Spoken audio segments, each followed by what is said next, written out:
nó nè cho nên là một sai beo wow chua nè nó giờ lu sáu hoàn nè nó nè chịu mua bọc cò nè ạ nó giờ lu tú chót đây tú chót thì giờ là chia xí là nó giờ lu mười nè mười thì tên nó chỉ do bọc cò thành cho nè tên nó chỉ nọt theo của nó ạ nó nè và cặp họ nè bé xuống này nè khỏi vô cái đó nữa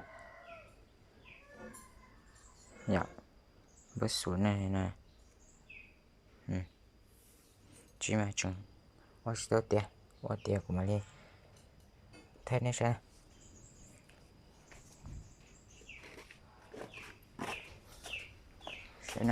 nó có ua bắt con mà tí tía quá chúng ta tổ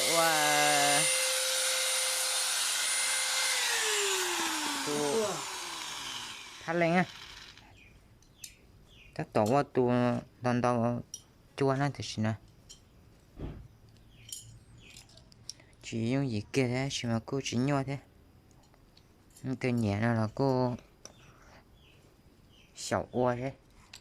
bữa lại này là sò này nè hồi lúc nói lú hoài lú to đập chua vào tới nè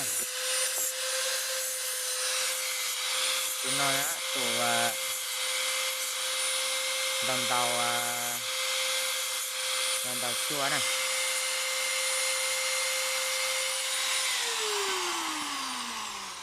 tụi nó chỉ tụi đòn tàu chua nè tụi nó cho chua nè nó ta tổ cho xuyên cho ăn và to bên nó này kẹo một hơi lười chỉ ô tía này tất nhiên là chỉ cần đào dưa tất mà do chỉ lấy cần đào chỉ chúng nó lười ô thì thiệt thế nó ô ra đó to của mà lên thấy nó sẽ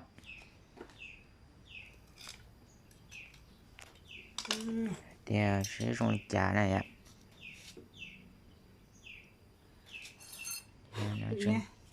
có chỉ lúc công ăn không? Trong cái rút sát,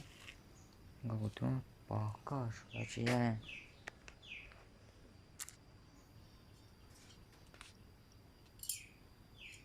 Lấy tụi chia này.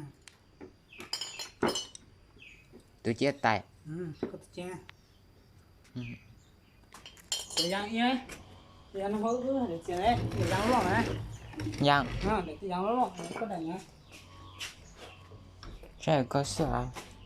số đi lúc nó nè như lú hỏa nó nè lúc nó lú trái chua rong hả này nè nó này à cái này o lú lòng thôi chỉ mấy lú ua này à chỉ đó nè chỉ ua hết bộ rong kì mà đi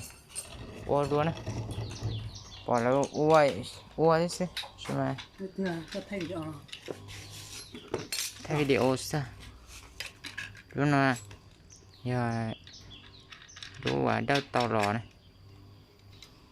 dạ con này khó cái tu chùa đó rồi các con đấy chứ mà chuyện qua tôi tía này tía nó mà đi thay nó sai đó thì hai một trà nè